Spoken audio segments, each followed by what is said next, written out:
Boa noite a todos. Sejam todos bem-vindos. Eu vou ler o livro de Chico Xavier, pelo Espírito Emmanuel, Fonte Viva. Lição 95. Vê e segue. Uma coisa sei. Eu era cego e agora vejo. João, capítulo 9, versículo 25. Apesar do trabalho renovador do Evangelho, nos círculos da consolação e da pregação, desdobrar-se diante das massas, semeando milagres de reconforto na alma do povo, o serviço útil é quase desconhecido do aproveitamento da Boa Nova. É sempre individual e intransferível. Os aprendizes da vida cristã, na atividade vulgar do caminho, desfrutam do conceito de normalidade, mas se gozam de vantagens observáveis no imediatismo da experiência humana, quais sejam as da consolação, do estímulo ou da propriedade material, de maneira a gravarem o ensinamento vivo de Jesus nas próprias vidas, passam à categoria de pessoas estranhas, muitas vezes ante os próprios companheiros de ministério. Chegado semelhante posição, e se sabe aproveitar a sublime oportunidade pela submissão e diligência, o discípulo experimenta a completa transposição de plano. Modifica a tabela de valores que o rodeiam. Sabe onde se ocultam os fundamentos eternos. Descortina esferas novas de luta por meio da visão interior que outros não compreendem. Descobre diferentes motivos de elevação por intermédio do sacrifício pessoal e identifica fontes mais altas de incentivo ao esforço próprio. Em vista disso, frequentemente provoca discussões acesas com respeito à atitude que adota à frente de Jesus. Por ver com mais clareza as instruções reveladas pelo Mestre, é tido a conta de fanático ou retógrafo, idiota ou louco. Se, porém, procuras efetivamente a redenção com o Senhor, prossegue seguro de ti mesmo, repara sem aflição e sem desânimo as contendas que a ação genuína de Jesus em ti recebe de corações incompreensivos e estacionários. Repete as palavras do cego que alcançou a visão e segue para diante. Agora nós vamos fazer a nossa prece. Vamos fechar os nossos olhos, levar o nosso pensamento mais alto, ao Mestre Jesus, à minha Mãe Santíssima e os amigos espirituais. Agradecendo a eles, mais uma vez, a oportunidade de estarmos reunidos e pedindo a eles que continuem nos dando perseverança, coragem, determinação, força, para continuarmos nessa caminhada. E que eles possam nos amparar e nos sustentar a todo momento. E que possam também sustentar todos aqueles que estão no momento de dificuldade nesse momento, tanto os encarnados quanto desencarnados. E que o Senhor esteja conosco, hoje, agora e sempre. Que assim seja.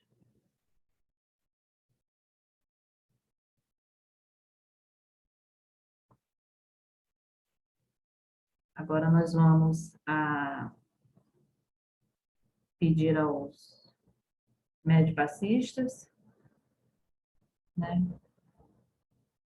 que possam emanar seus melhores fluidos para todos aqueles que necessitam nesse momento.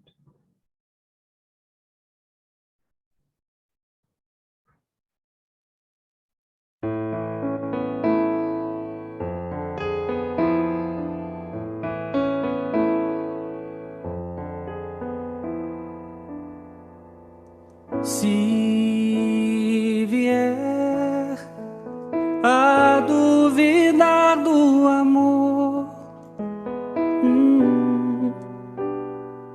em função de dor atroz.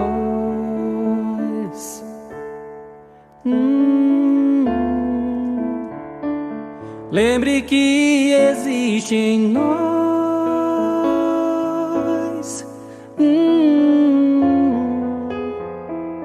dádivas do Criador.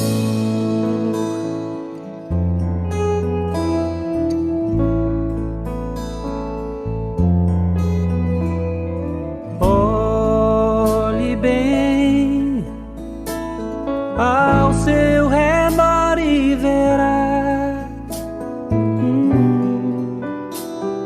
sofrimento bem maior.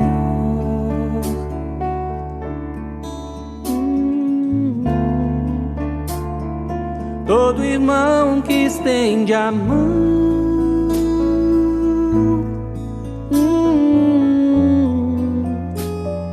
é caminho para o sol.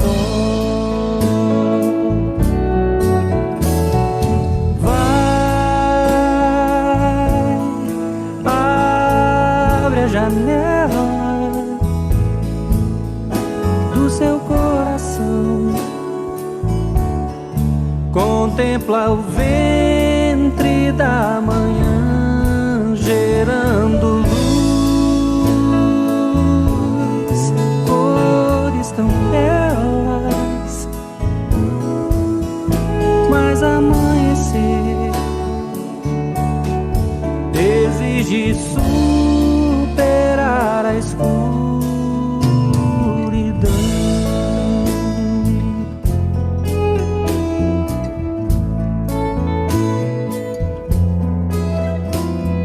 Seja feliz, tudo está no lugar feito pra você crescer.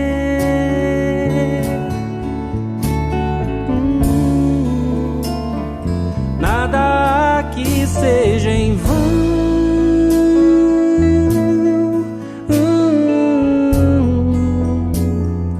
Tudo tem razão de ser.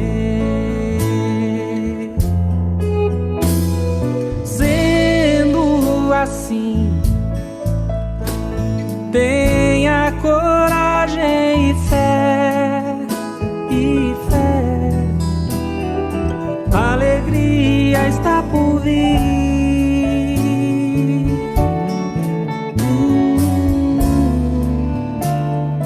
Nas veredas do Senhor.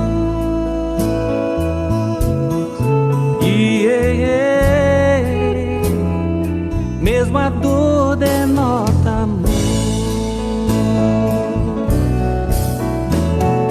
Vai, abre a janela do seu coração, contempla o céu na escuridão gerando luz. Noites tão belas, o anoitecer também reluz no breu da imensidão.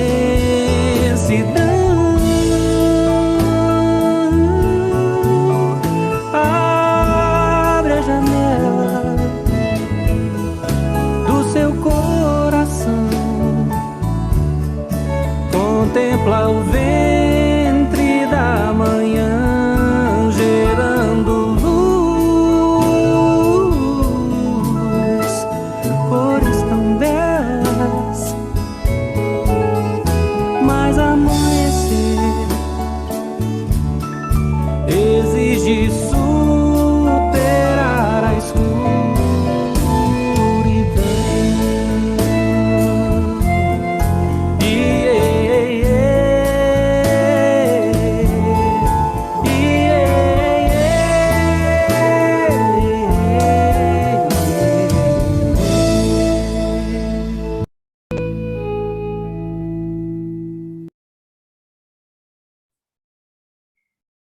Agora a nossa palestrante, Claudete.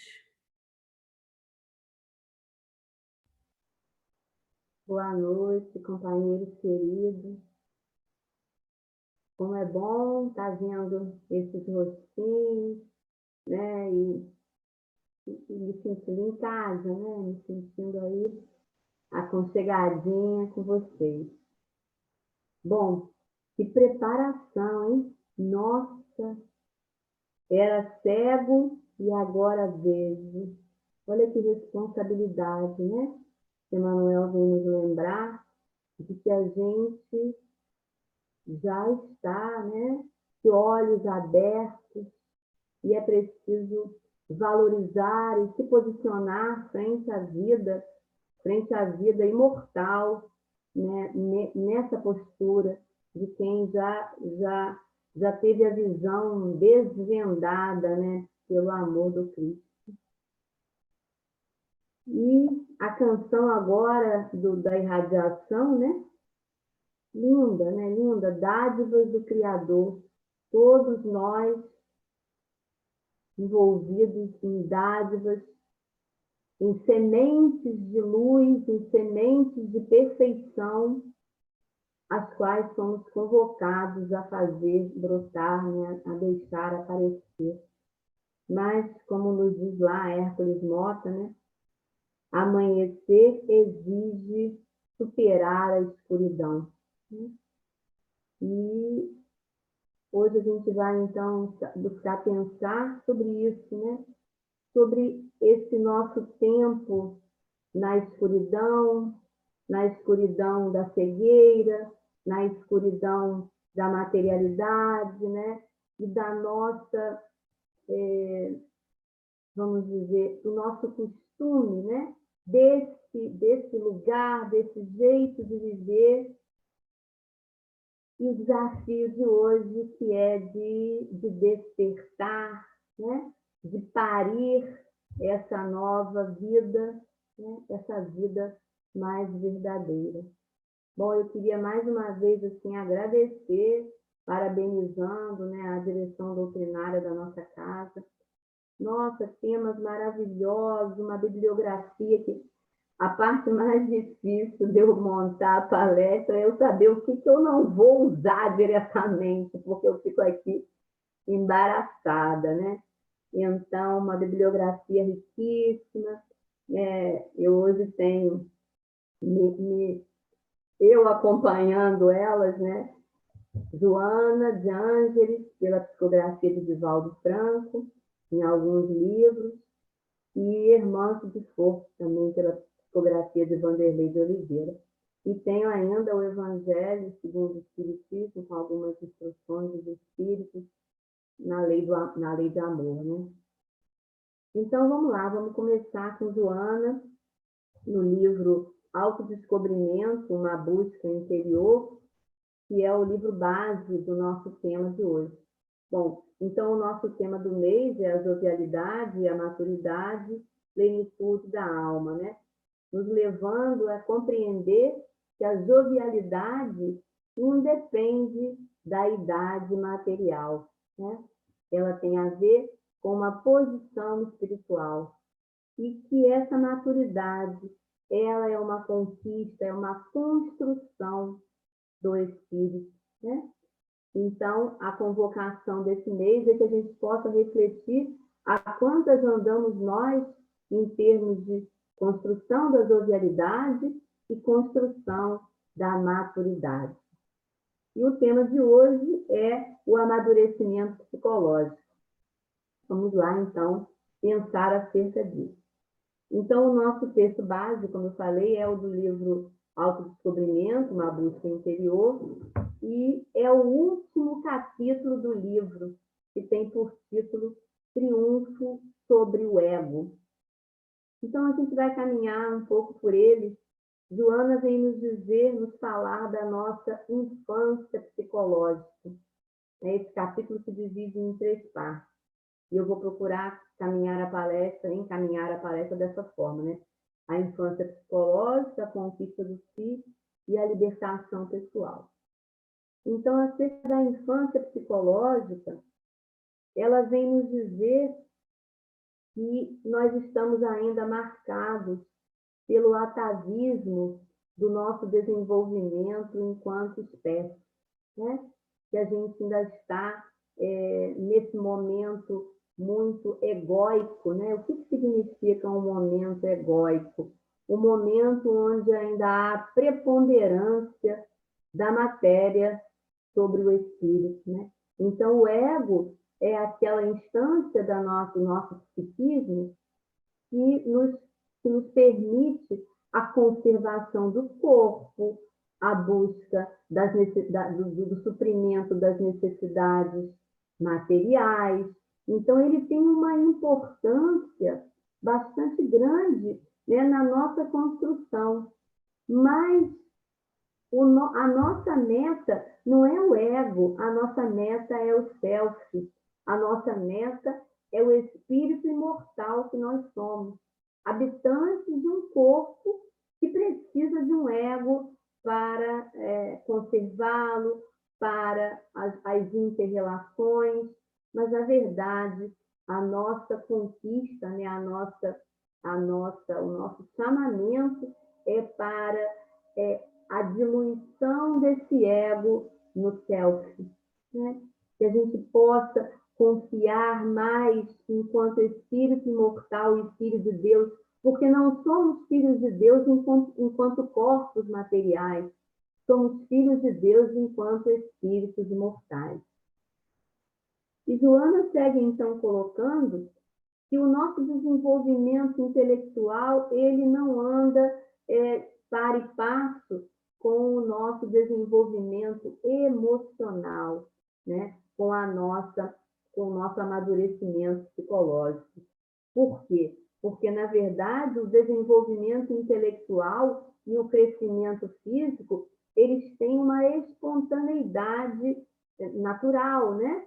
Agora, o desenvolvimento emocional, o amadurecimento psicológico, ele demanda um trabalho, ele demanda um investimento, ele demanda superar a escuridão para poder o amanhecer chegar. Demanda esse parto, que, como nos vai dizer Joana, é um parto, sim, dolorido, né? Não há parto sem dor, há parto sem que aquilo seja agravado por outras questões mais materializadas, mas parir traz inerente a dor de alguma coisa que vai ter que romper uma barreira, né?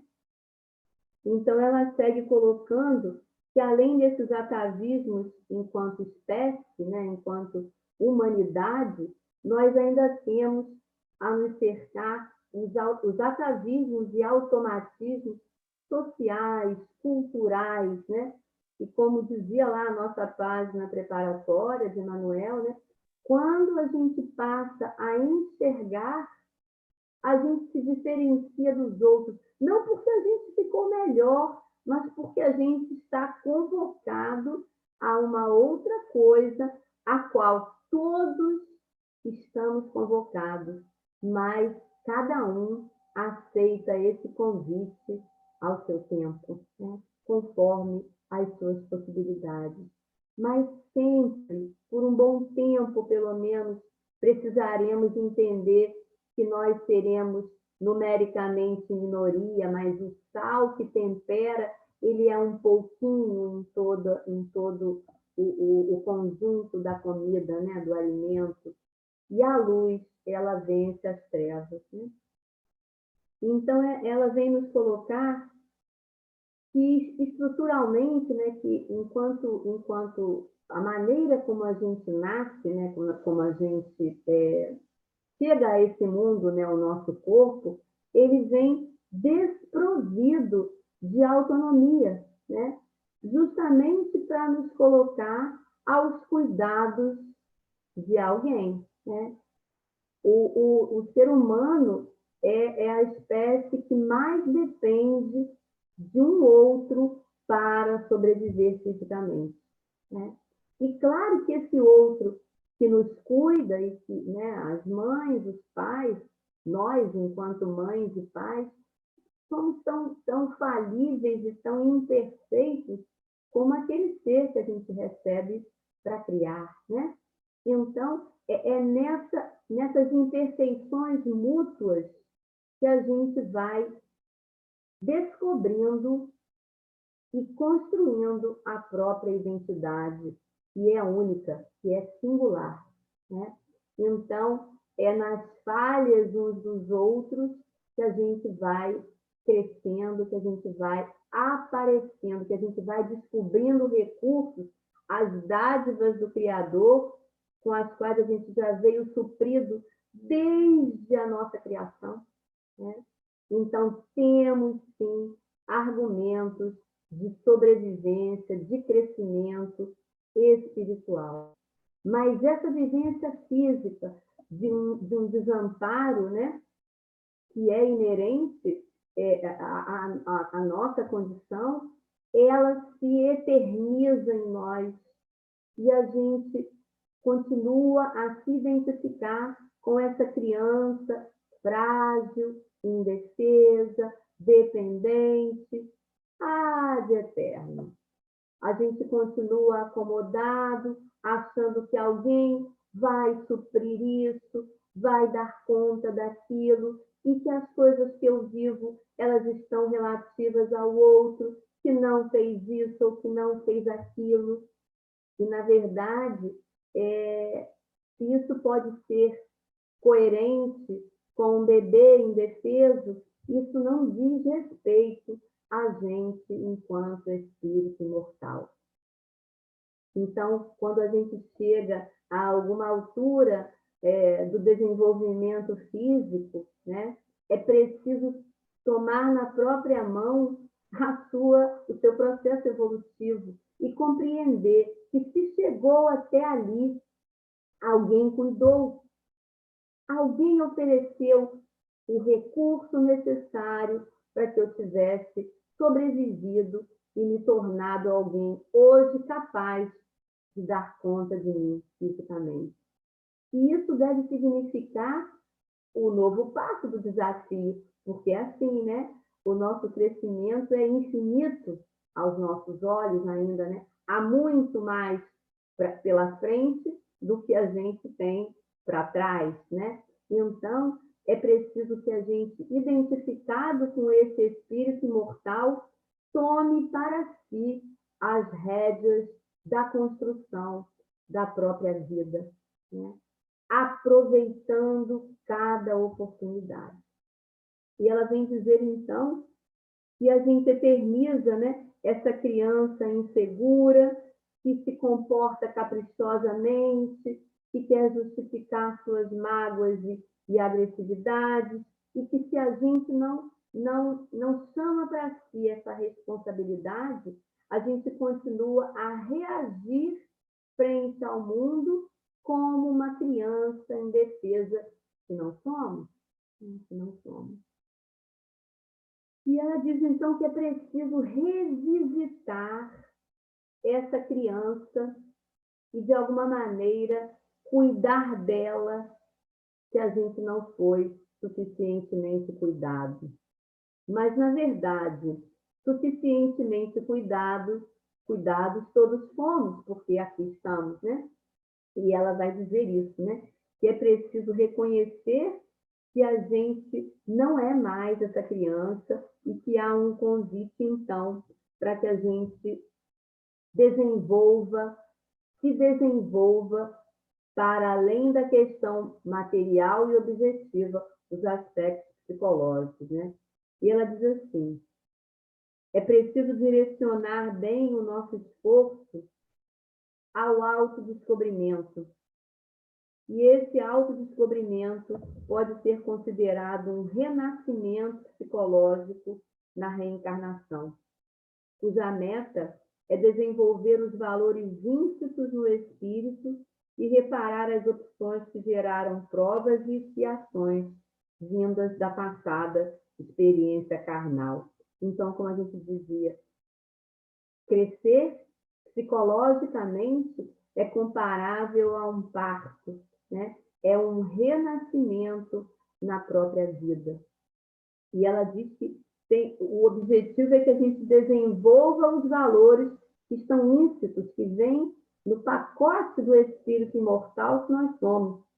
E que é preciso, então, são duas questões, né? Desenvolver esses valores imortais que trazemos, esses valores divinos, e dar conta das provas e expiações que viemos trazendo das nossas existências anteriores.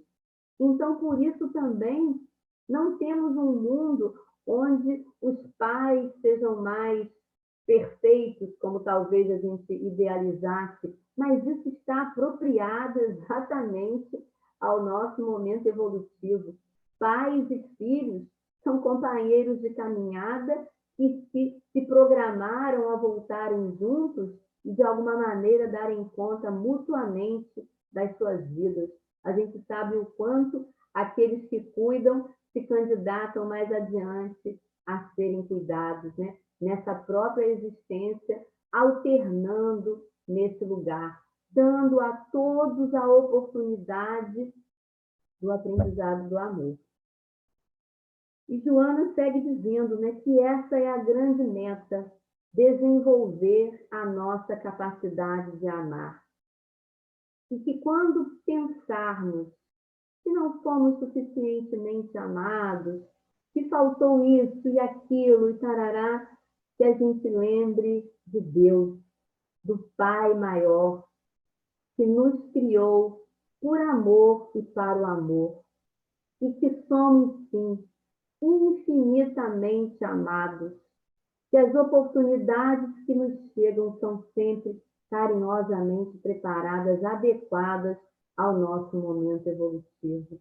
Então, nós somos, sim, capazes de amar com a condição que trazemos.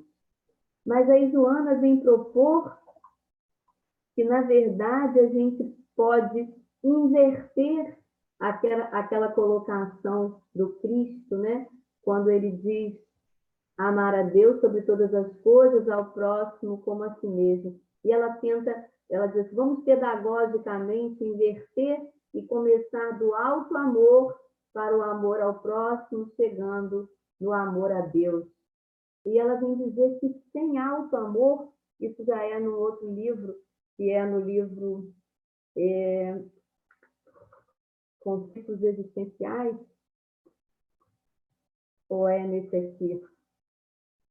Acho que é no Conflitos Existenciais, que ela vem colocar que a gente, então, precisa se autorrespeitar, ver os nossos limites, não ficar conivente com eles, se esforçar por melhorar, mas é a partir do relacionamento que a gente consegue estabelecer entre o nosso ego ainda tão inflado, ainda tão aumentado, e o nosso self ainda tão latente, a relação entre essas duas instâncias psíquicas nossas é que vai ser molde para os nossos relacionamentos com o outro, né?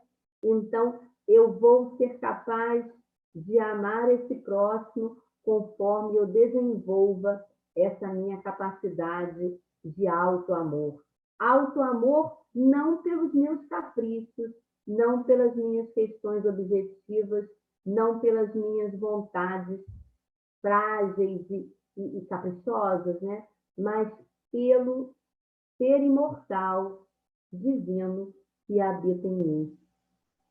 E ela diz, então, que conforme a gente vai conquistando esse auto-amor, a gente vai concomitantemente compreendendo as limitações e fraquezas próprias e das demais pessoas, né? E conforme a gente vai repartindo o sentimento latente de amor, o adulto psicológico recebe amor e a criança íntima, acalmada, cede lugar ao ser desenvolvido, equilibrado e, portanto, saudável. E ela vem dizer, lembrar a nós, né, de que o nosso próprio corpo físico reflete essa realidade espiritual. Ela vem lembrar que o Cristo, na sua trajetória pela Terra, ninguém soube dizer de nenhum momento em que o Cristo tivesse tido algum acometimento no corpo, né? Que tivesse sido acometido por alguma doença. Por quê? Porque ele tinha consciência plena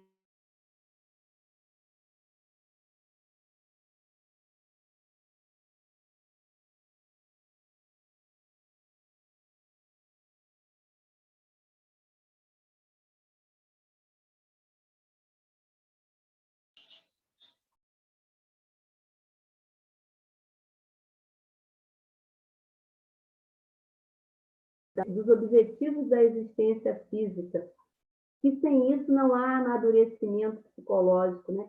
Se a gente não buscar compreender que a gente vive na matéria com vistas ao espírito imortal que somos, a gente se perde no redemoinho dos que-fazeres materiais, dos automatismos de sempre, né?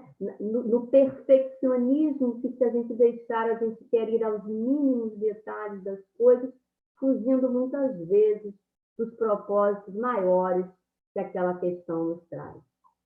Mas ela diz que a atração do self, ela é irresistível, né? Porque o self é o portador é o emissário, né? É o representante desse espírito imortal. E essa atração, ela é irresistível. E que, de alguma maneira, essas correntes precisarão ser arrebentadas.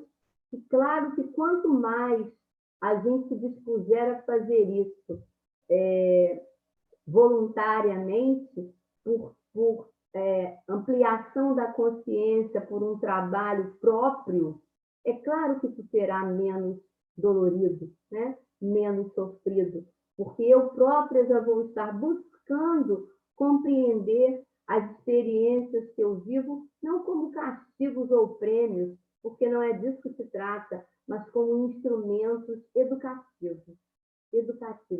Esse é o propósito da encarnação com as suas oportunidades, que a gente se eduque como espírito imortal para o amor, para o amar. Então, ela diz que a harmonia emocional, ela deve acompanhar a intelectual, e que isso é o que a gente pode chamar de progresso espiritual, onde a gente vai ser bem-aventurado em qualquer coisa que a gente viva, como nos disse o Cristo, né? Ser bem-aventurados nas nossas aflições. No livro Vida, Desafios e Soluções, também de Joana e de Valdo, no capítulo 8, que fala do autodespertamento, Joana aqui vem comparar a infância espiritual à consciência de sono.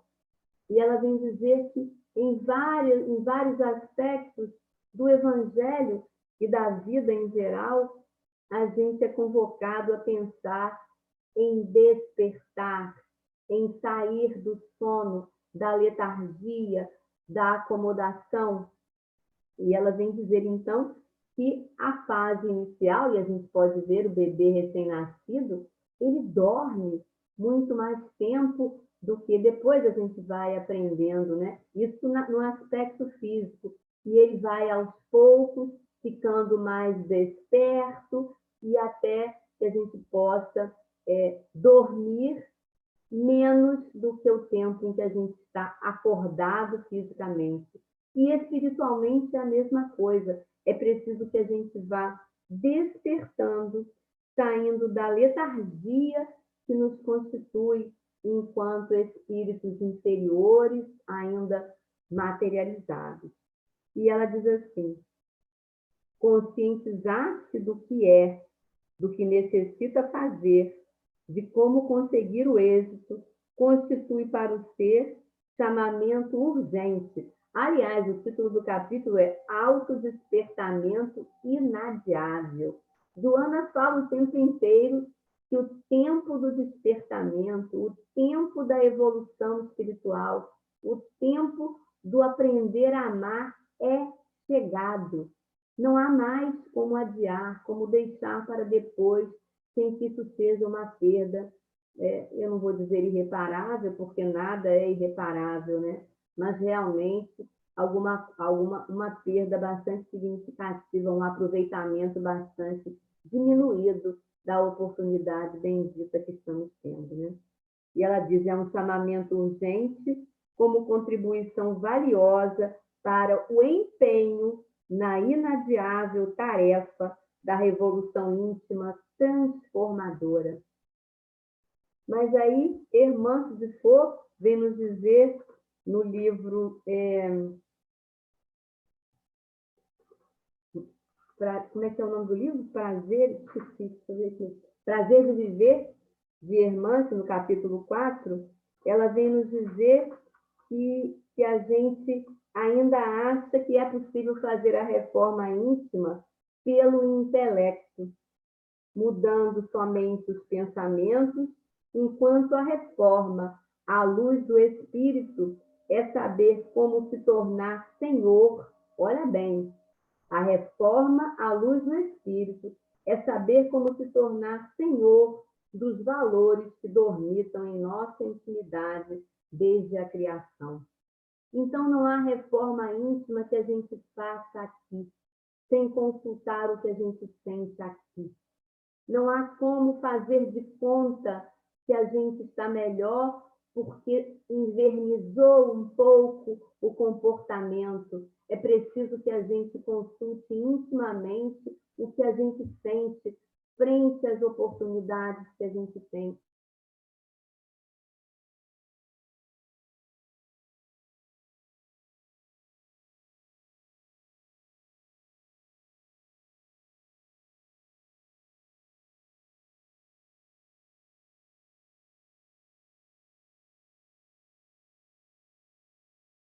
Ir adiante enquanto um ser que não pode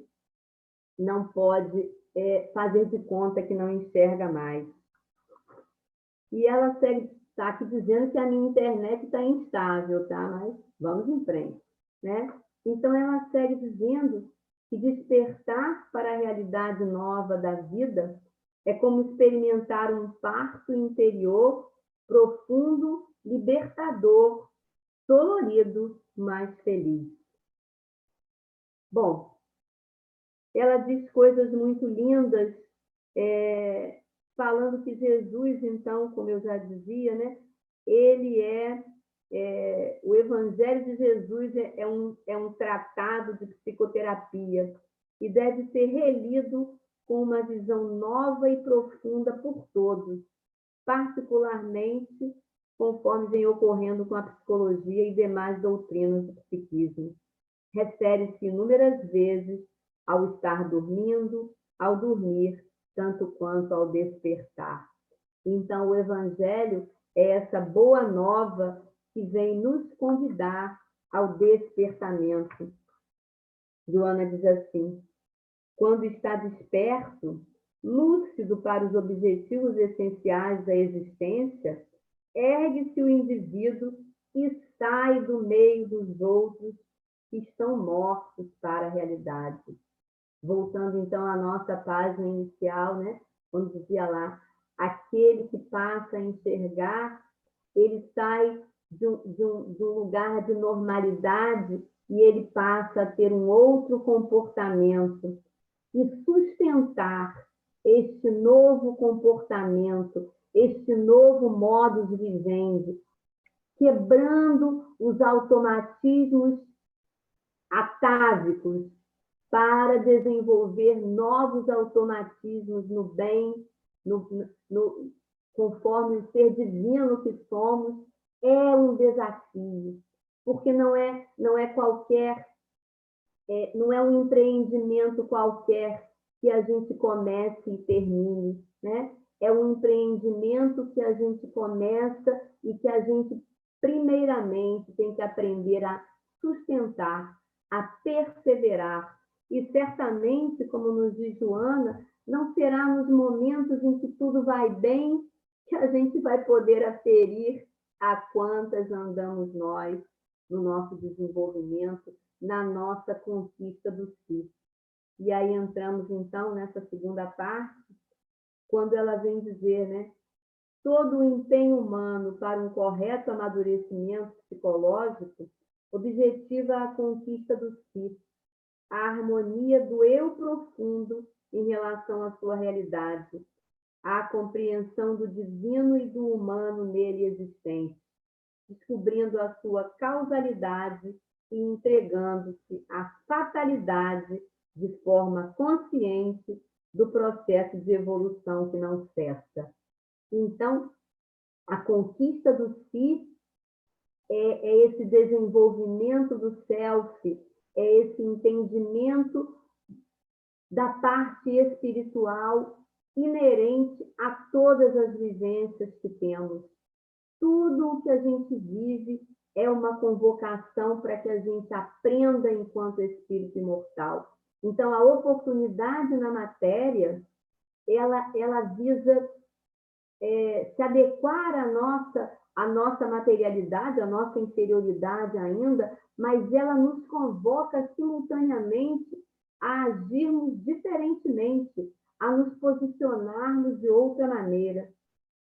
Ela diz, então, que o ego é produção do estado de consciência, portanto, transitório e impermanente, e que ele deve ir segundo a nossa própria elaboração, segundo o nosso próprio empenho, dando espaço confiantemente ao self, que nos dirá que não há do que ter medo, porque só viveremos o que estiver em acordo com a nossa história, o que estiver em acordo com a nossa necessidade evolutiva.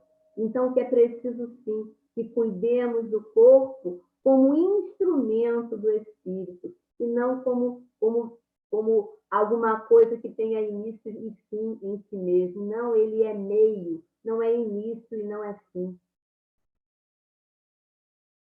E ela vem nos dizer que a gente ainda desconhece muitos potenciais que a gente tem.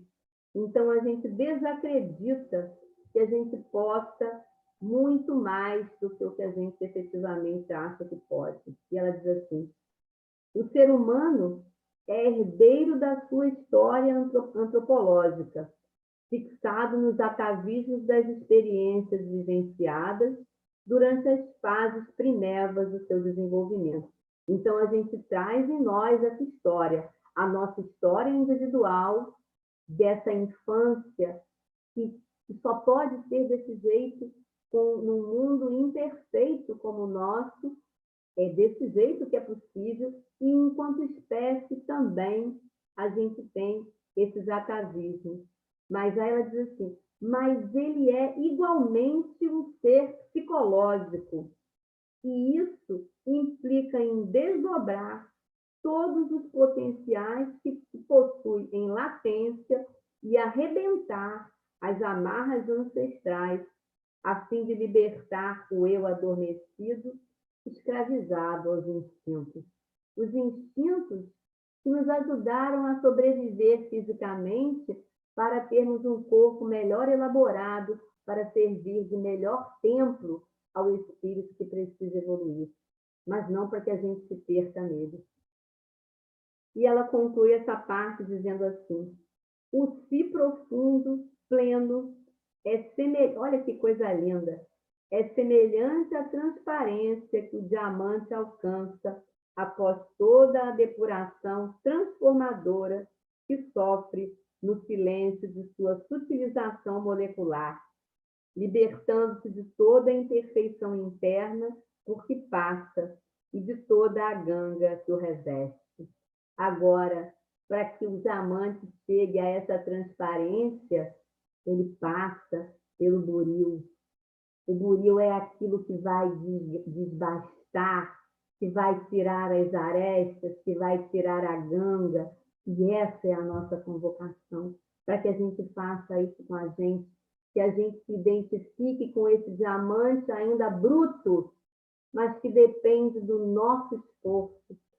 E não esquecendo jamais os amigos espirituais, o Espírito Verdade, na codificação, dizendo que ainda fazemos esforços muito incipientes, muito frágeis, que por pouco mais ou nada a gente volta a repetir os automatismos, a se ver muito mais identificado com os atavismos de sempre.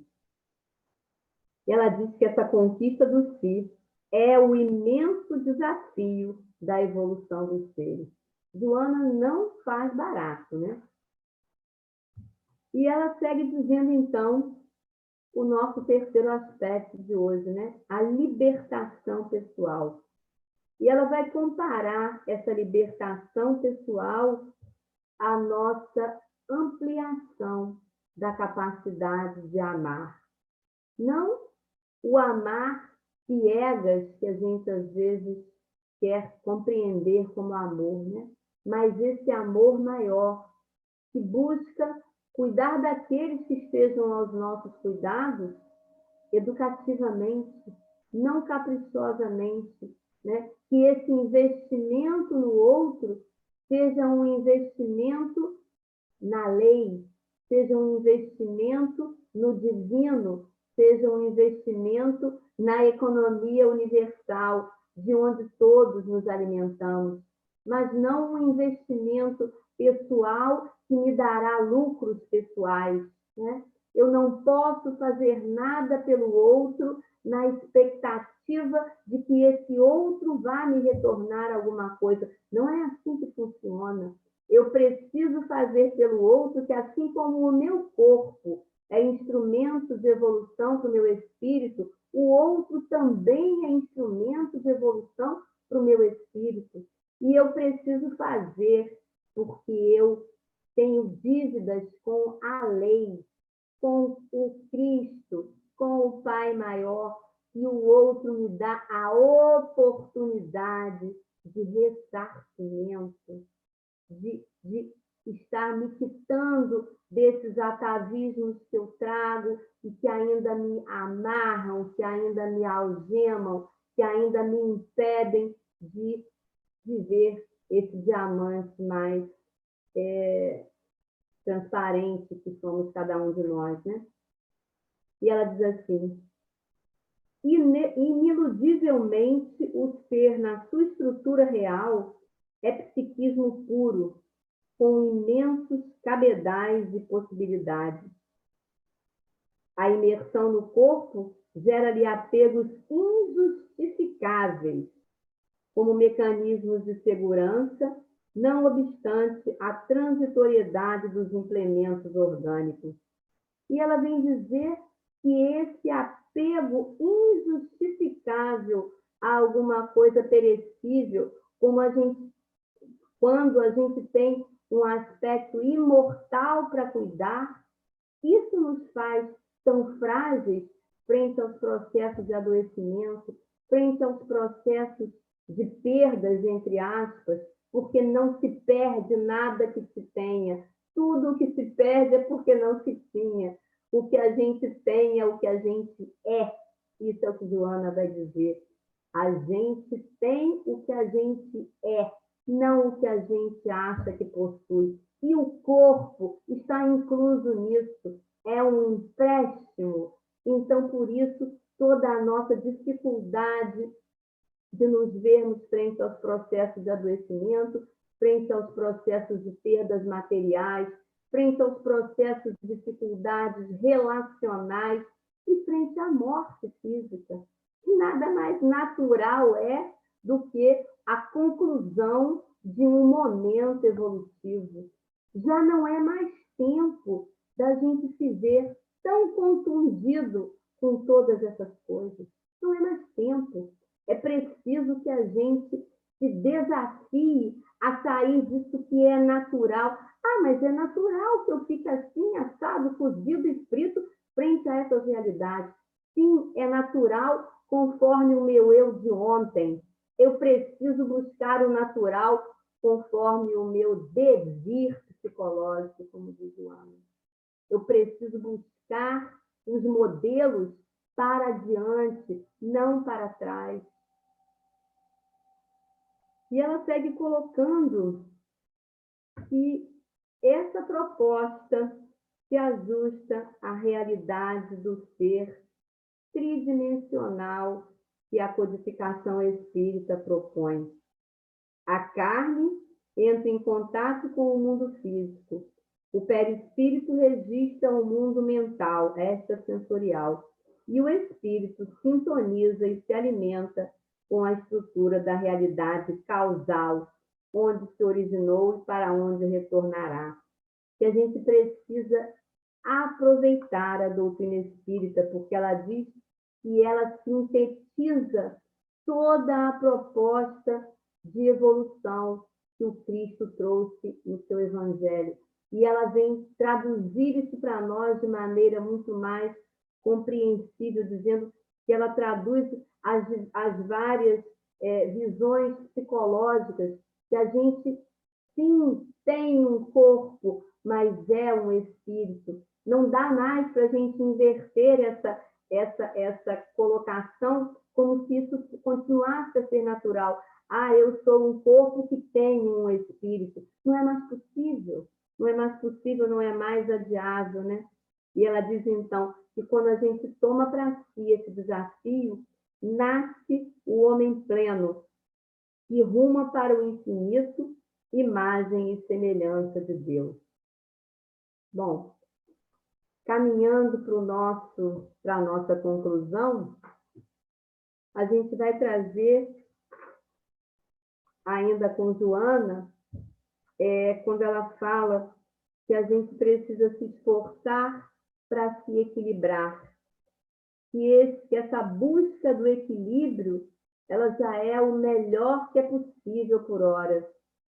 Que esse equilíbrio não é um equilíbrio estático, é um equilíbrio dinâmico. Então, a gente não conclui a possibilidade de estar equilibrado. A gente busca constantemente se equilibrar, porque conforme na física, né, o estar equilibrado entre duas forças antagônicas. Então, na verdade, se está sempre instável. E em nós também. Então, por muito tempo, ainda teremos esse homem velho, esse homem atávico, esse homem automatizado, né? Com o qual a gente ainda muito se identifica a falar em nós. Mas é preciso dar ouvidos, dar voz, dar vez a esse self que busca espaço na nossa vida, que busca nos remeter à fé que a gente pode ter de que tudo sempre está, como dizia a nossa canção também preparatória, tudo está como é possível, tudo está da melhor maneira, nos convocando a um reposicionamento. Se alguma coisa se desarmoniza em mim a partir de uma situação exterior, eu devo buscar em mim a condição de me reharmonizar, porque quando me reharmonizo, eu harmonizo o meu entorno, eu altero o meu contexto. Então, companheiros, o desafio não é pequeno, né? Ela vem dizer que o modelo, de fato, como sabemos, é o Cristo, esse ser por excelência, esse ser consciente por excelência, esse ser ligado ao Pai e que nos veio, né, cuidadosamente nos despertar para as nossas realidades crísticas, né? Que veio nos dizer que somos deuses, que precisamos acreditar nisso, não orgulhosamente, mas corajosamente, desataviadamente, como diz Joana, que a gente possa confiar que a gente pode muito mais do que o que a gente tem feito até aqui. E que, na verdade, a nossa libertação consciencial, ela se dá a partir do nosso posicionamento frente às nossas próprias escolhas, né?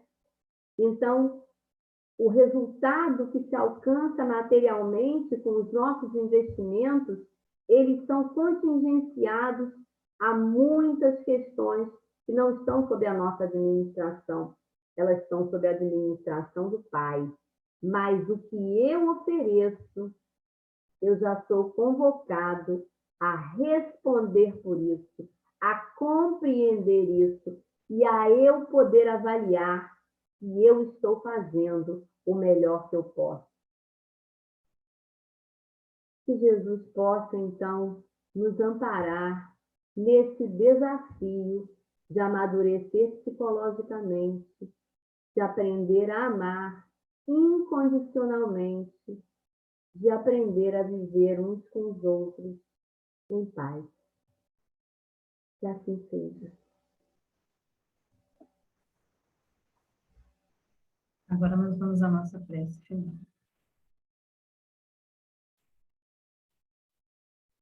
Agradecer ao Mestre Jesus, a minha Mãe Santíssima, os amigos espirituais, a oportunidade de estarmos encarnados e poder estar nessa doutrina bendita e nessa família Cutupeiro, que nos ampara, que nos sustenta nas nossas horas difíceis. Que possamos nos dar a oportunidade de estarmos no caminho do bem, no caminho do amor. Isso nos esteja conosco, hoje, agora e sempre.